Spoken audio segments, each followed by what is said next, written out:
Maschine Masters family. My name is MGTheFuture. Thank you for joining us today.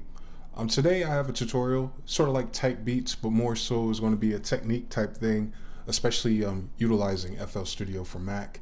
This is actually a request. Someone requested that I did a joint highlighting Harry Fraud. And I've actually got this request multiple times over the year or so I've been doing tutorials. And I kind of overlooked it because I wasn't familiar with him by name. The reference song that I was given was A Lie with a Weekend in French Montana. So I checked out Harry Fraud, and he's a fellow Irishman from New York. And he has a studio out there, and he's done a lot of stuff for French Montana, Chinks, rest in peace, and quite a few others. And he's been doing it about as long as I have too. Like, I can hear in some of his early work in those mixtapes that he did for French, how he went through some of those same transitions that I had to go through as a producer, from the East Coast sample beats all the way up into the modern New York sound, which is a derivative of trap in terms of drums, emphasis, and bass, but their tempo is still East Coast. They're still in the 90s and 80s. So I'm gonna talk about that a little bit. Some other songs that this reminded me of was All the Way Up, which was produced by Exclusive. And I think Cool and Dre produced it for Fat Joe and Remy Ma, but I think he had the beat on his SoundCloud. But anyway, this particular song is actually more than Harry Fraud. There's a couple other producers, Danny Boy, Massar, Dahela. I think I'm saying that name wrong. It's got a roll to it. I can't roll it. But they've worked with Weeknd and they've worked with French Montana. So it's kind of like French Montana just put everybody in the studio for this collaboration. It's like a super collaboration. Like, all the producers have worked with the same artists and they put the song together. And it came out pretty hot. And it's really simple too. Like, they're not over exaggerating any of the elements. There's few drums, few sounds. Everything's really smooth and it works, especially with the Weeknd's voice and the tempo. Harry Fraud, I watched some videos from him that he's put out, and I noticed that he uses Pro Tools almost exclusively, or at least according to what I found, and it was very similar to Noah 40. And of course they're using linear sequencing. I'm not going to be doing that. I ain't got time for that. But I did a video similar to that when I was talking about 6. So we're using the playlist to draw the drums. So very similar workflow in Pro Tools, and I can hear it too as well. It's very interesting to how he adapts to that. But since there's 3 other producers on this track, I noticed some other hacks going on. So let's just talk about hacks. First thing that I did was I put a skeleton together of the verse arrangement that Weeknd is singing on. And this is very similar. Like, there's only 2 sounds. There's a hi-hat that's missing, and I'll probably add that later. But basically what I just wanted to show you was the flow of how it went. There's one snare pattern that repeats. There's a kick pattern that comes in with it. There's some, I guess you call automation on the snare on this part. And then there's a new snare pattern for the end, which kind of reminded me of All the Way Up, Jalil beats, Meek Mill, that up north energy that we hear New York rappers doing, but still kind of have like that down south influence.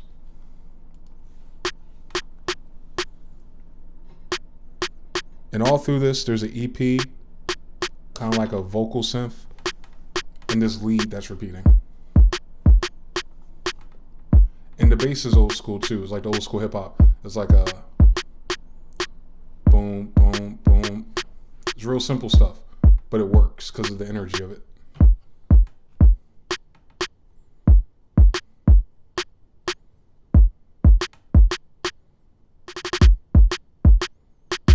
And that's from All the Way Up.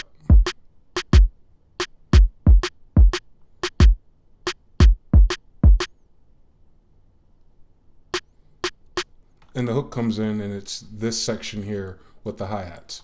Now, what's interesting about that being 4 different patterns, literally, that goes into some of my early videos when I was telling you guys about AB sequencing or ABAC sequencing. This is pretty much a chapter out of that book. I think that's a Northern East Coast producer thing. So it's cool to see it in context to modern music because it gives me some ideas in my own productions. The part that I want to work on now, though, is the instruments, because that's probably the most interesting part, I think. This song is really 1 chord. It's a F sharp something. It's in the key of A major. And we'll talk about it. Let's just do an EP pattern on its own track, looping the snares. I'm going to turn the snares down so they're not so sharp the whole time. A major is the key. We're gonna go to piano roll. And I have like a detuned Rhodes. So normally when you do a song like that, especially for East Coast people, you're just doing one chord. So with a scale highlight on set to A major, I know I can do every other key and just make a regular, in this case, it's a C major chord. Or I'm sorry, A major chord. But they're not doing that. He's starting on another chord, which I believe was the F sharp. So that's 1, that's 7, that's 6. So they're starting on the 6, and I think they're doing that because that's minor, but it's still in A major. So their chord progression is something like that. And they're doing the chord every other downbeat, similar to this. But on these, they're doing something different, or even this one. So I might add a key to it, make it a 7th.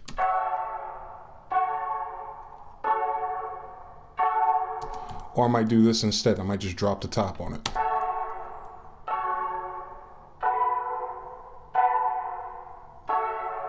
Or similar.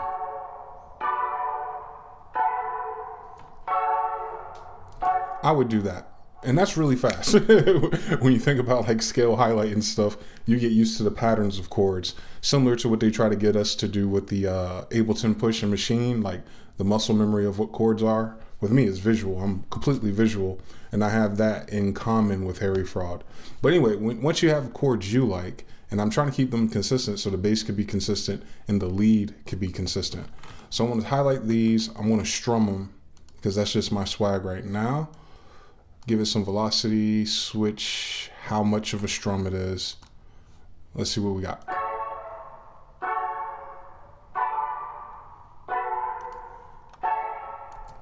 And it fits perfectly in that range of those drums.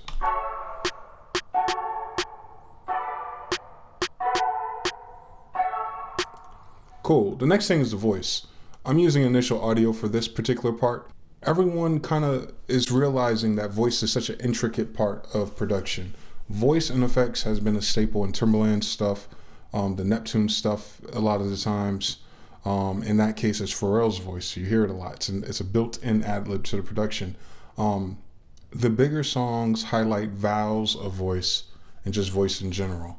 So if you have synthesizers, like Omnisphere has like the gospel choir voices, East West has the symphonic choirs where you can type in words, or if you just get those sample kits like from the Maschine Masters shop and stuff where there's vocal samples, it's key to have, especially if you know how to build around it using chord progressions and theories.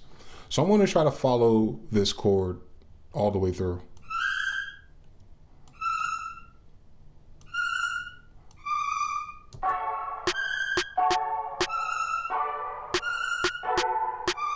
It's too high, so I'm going to drop it an octave. It changes the vocal sample in this particular plugin. Let's drop it lower.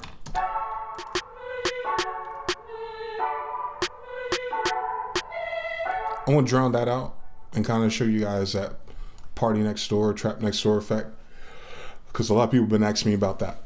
But I'm going to mute that for now because it's too much in the way without drums and context, so it's going to drive me crazy. So I'm going to fix the context of that in a second. Next thing is the lead. This should be easy because of hacks. So I chose the same chord for most of it. So I'm going to pick the same chord. And on their version, it starts late. It's kind of like thrown off or delayed. So I'm going to start halfway in. Kind of like that let the kick jump through and then it starts. That's something that Dr. Dre and Scott Storch are prolific at. Like you'll notice in their beats, the synth doesn't start on the downbeat. And if I think about it, I think Little John did the same thing with his lead synth type beats. Come on. Boom. Okay. So yeah, I'm starting a half beat now. And I'm just going to repeat this. And what you're looking for once you do this is a nice pattern to go with it. Because these are all the same chords. You should be fine. I might actually add a key. And this is a lead synth. I think it's mono, but it's modeled after a key. I might change it though. So once you have that happening, this particular set of keys that you use your lead for, I'm going to do arpeggiate.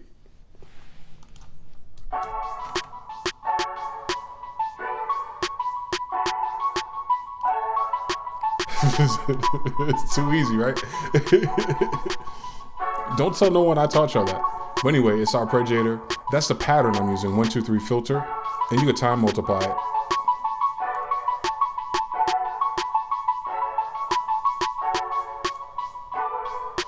And you change the gate to change the length of it. Usually on leads though, you want them to overlap a little bit.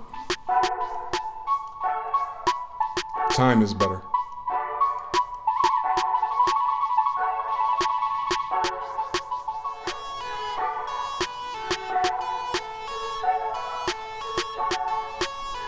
That's better.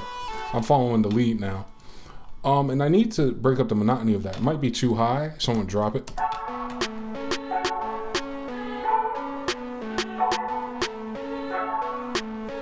Might just need another lead. Let's stop playing. Let's get a better lead.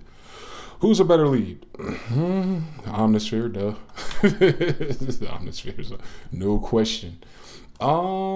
Singing Signs. That song's real smooth because they got Weekend on it. So I'm trying to think like, I know it's synth mono, and I know it's like a light lead. It's almost like a keyboard. It's almost a chord that they're playing there, running up and down the scale or the chord right there. And that sounds like it's a polyphonic instrument. But the overlap tells me that it's like duo or mono. So maybe gliding synths will help us, hopefully.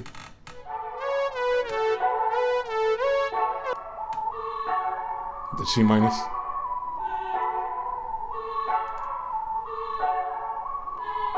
When in doubt, Charlie out. We're just gonna go with the generic joint. I'm with it. All right, so we got to get this a little bit more energetic. So it is gonna need a bass. And like I said, it's like a 3-step bass following the kick. So I'll move this section of the song over, get to where it's a little bit busier. And I'm gonna highlight this region.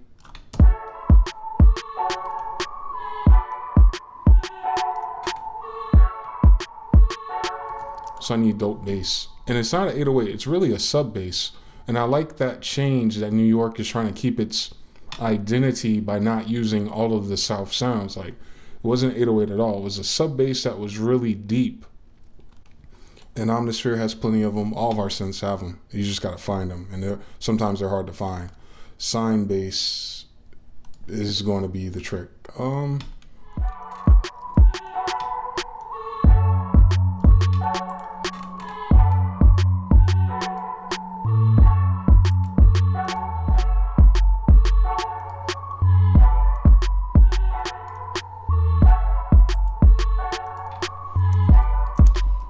Cool. So something like, I like it. It could be better. I think her voice is killing me. That's what it is. Everything else is fine. But we need to affect this to make it more aggressive. So I'm going to route these to their own joint. So we got bass, lead, vox, etc. Let's do these one at a time. We need EQ or filter or something. Let's try low filter. See if it brings it to life.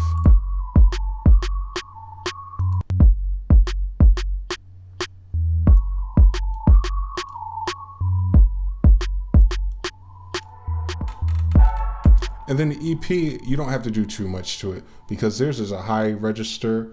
It's kind of in the background. Like sometimes they're doing something very interesting where they're changing the octave of it, like doing this, moving it over. And then they'll randomly pop it up an octave like this.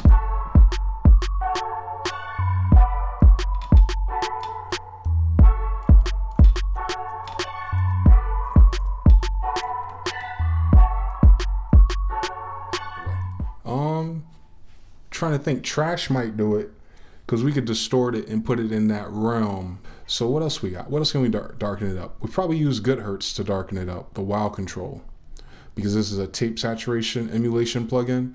I think it's on Windows now. You guys should check them out, see if it's available.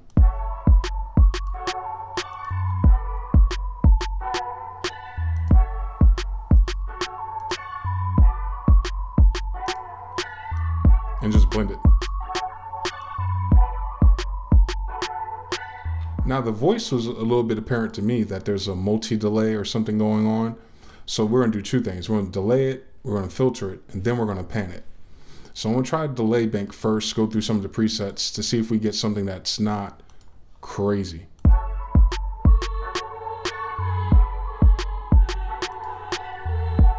I'm with it.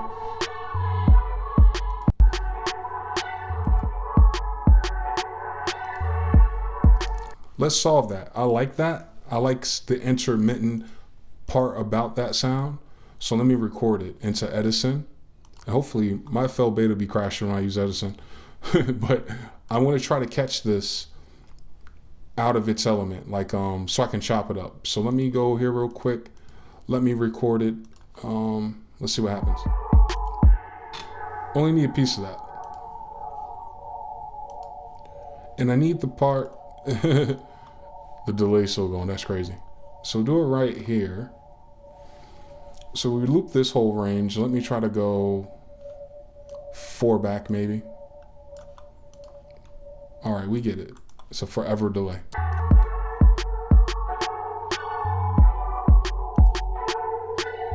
That's the one I want to use.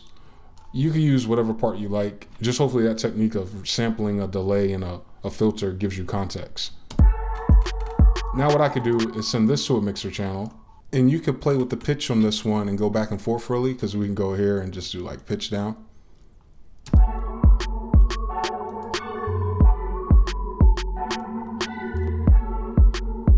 Or pitch up.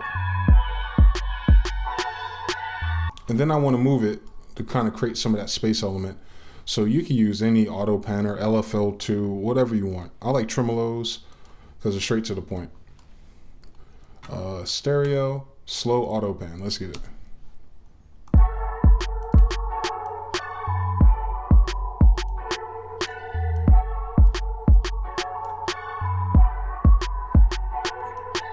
Cool, let's revisit that lead one more time, kind of wrap up that concept.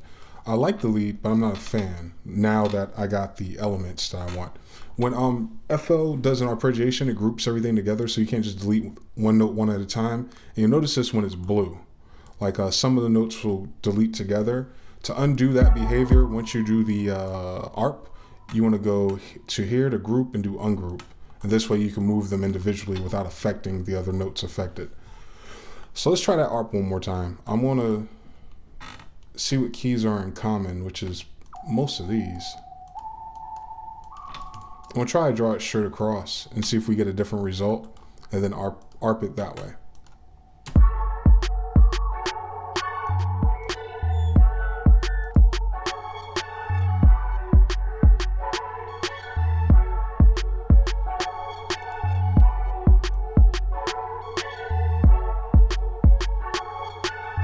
Yeah, something like that.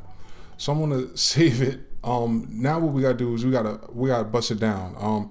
I think the audio moves all the way through the joint with the choir. So I'm gonna keep that for the short verse arrangement. The only thing I gotta be careful of is the spacing. Now on the instruments bus, I can break this down by doing split by channel, and that's gonna give me individual elements for everything, like bass line. And in this particular track, the bass line is not through the whole thing. And then we got lead. The lead is pretty much through all of it. I might do something in a second to flip that. And then, what is that? That's the choir voice. We don't need that one. And those are the actual chords. So the chords are through the whole song. Get rid of those. And one thing I want to do is try to stay true to their arrangement, which they did something different 2 times. So on Instruments EP, I'm going to clone it. I'm going to keep that name, but I'm going to get rid of the part where it's going up. And then I want to drag that in. Get rid of it here. And I'm going to alternate it back and forth, just so there's difference in the energy of the track.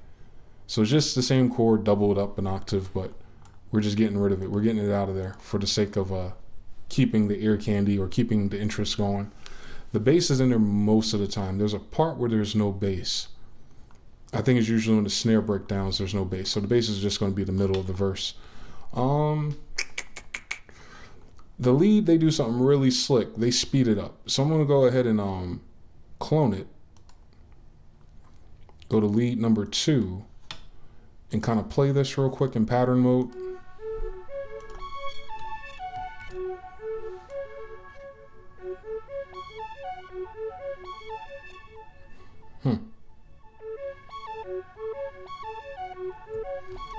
That's that grouping thing I was talking about. So I'm gonna go here, go to group, go to ungroup, boom. drop these.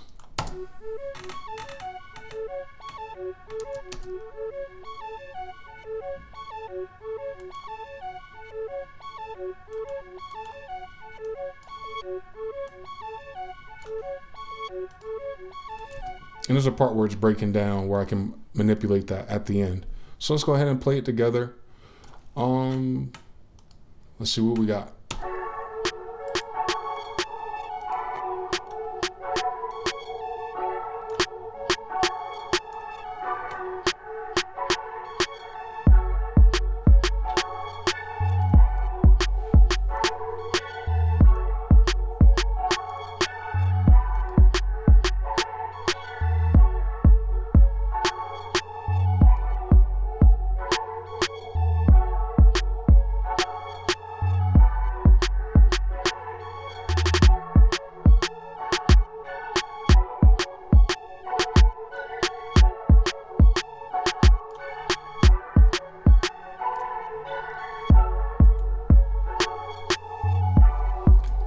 And the last part is the hi-hats. The hi-hats are really the energy of this track, especially when French is rapping. So I'm gonna create a new pattern real quick.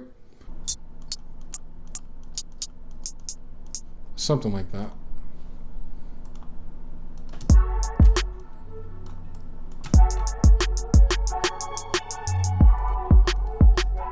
So I need to get between those notes to achieve the rolling effect.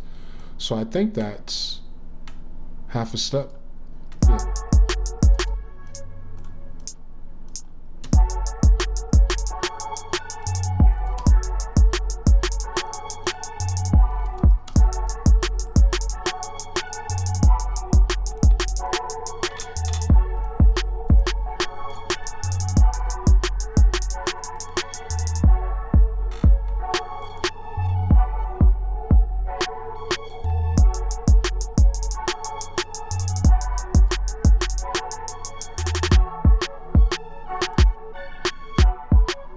There we go. I feel better about that.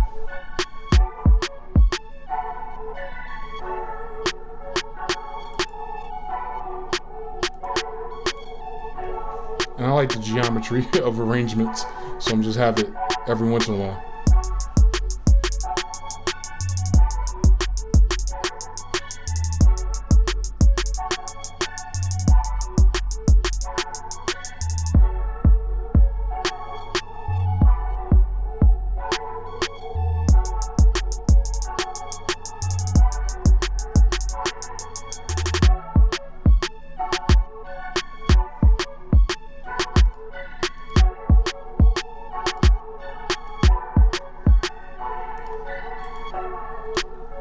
But yeah, man, that's pretty much it. Hopefully that answers the question to the handful of viewers who always wanted me to do a Harry Fraud type tutorial. Hopefully this represents that in a different way as far as opening your guys' eyes to some of the piano roll tools and how to kind of simplify the creation process using one chord. And then everything else kind of becomes taste, and you still have to use your ear to adjust and make fly adjustments, especially on the bass line and the choir, making sure you're picking the right pitches of the voice to move through the track. And within the amount of time, there's so much more I want to do to it, but I think the idea is very clear. It's very simple to do. Hopefully you guys appreciate this. Thank you for checking us out today. If you want to reach out on social media, you can follow me at MGTheFuture. Also be sure to follow at Maschine Masters. Thanks again. Until next time, peace.